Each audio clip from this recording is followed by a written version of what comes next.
आज आपण पाहणार आहोत थायलंडमधली कवठाची जात. आपण साधारणपणे भरती कवठ पाहिले असतील, त्याची जी साल आहे ती वरची ही पांढरी असते. त्याचं जे कवच आहे भारतीय कवठाचं ते पांढरं असतं.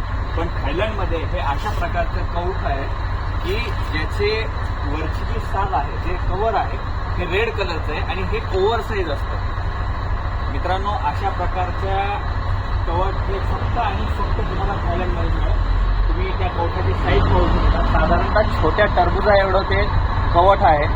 आणि आपण ह्या थायलंडच्या जे शिवमंदिरामध्ये आलेलो आहोत, त्याच्या परिसरामध्ये आम्हाला हे झाड पाहायला मिळालं. बऱ्याच जणांचा प्रश्न असा होता की ही वनस्पती काय आहे. त्याविषयी आम्ही जरा माहिती घेतली इथल्या स्थानिकांकडून.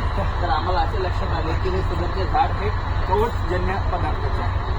तर आपण पाहू शकता आणि अशीच माहिती तुमच्या मित्रापर्यंत देखील पोहोचवू शकता.